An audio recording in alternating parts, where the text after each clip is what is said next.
I know there are many people maybe in this chamber who think that this funding should not be made available. But I do want to remind those people that people love their greyhounds. People might not actually take account of this, but I want to give an example. In County Kerry, we have Mr. Liam Dowling and his family. He is what I would call a shining light in the greyhound industry. He's respected throughout Kerry, throughout Ireland and throughout Europe for the way he takes care of his greyhounds, the way he breeds them, the excellent way that he and his family conduct their business. But it's not just a business, it is the love of dogs. And I see every Friday and Saturday night when I can go to the Greyhound Track in Tralee. And I know I'm biased because I go there. I love it. I love to see the greyhounds racing.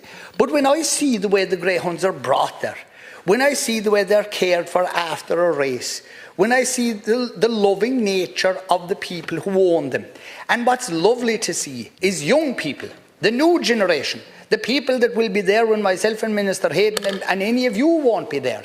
And those children, those teenagers, they'll be carrying on that tradition of racing greyhounds because they love their dogs and the dogs love being raced.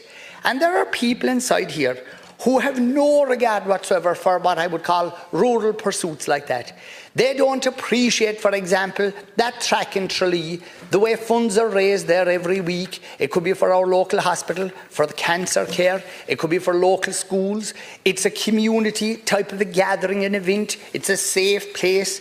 There's food and beverages and, of course, the greyhounds. It's a social outlet. I meet older people that I mightn't get to meet at all under normal circumstances.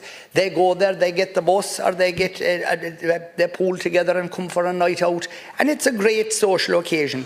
Now there is a small little matter in the course of jobs. This is a massive industry in rural Ireland. There are 4,000 direct and indirect jobs. There are 6,000 active owners, and horse racing has 30,000 direct and indirect jobs.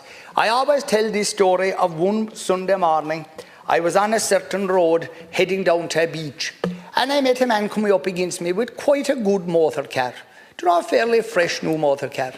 And he was after having his greyhound down on the beach that morning because it was good for the greyhound to walk on the sand. And where was the dog?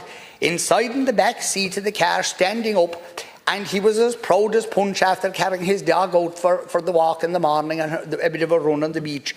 And again, I want to put on record, these are people who love their greyhounds. They care for them, they nurture them, and to think that there are people here tonight this evening who would totally disregard this and want to starve them of much needed public funding, I think that's wrong. But everybody's entitled to their opinion.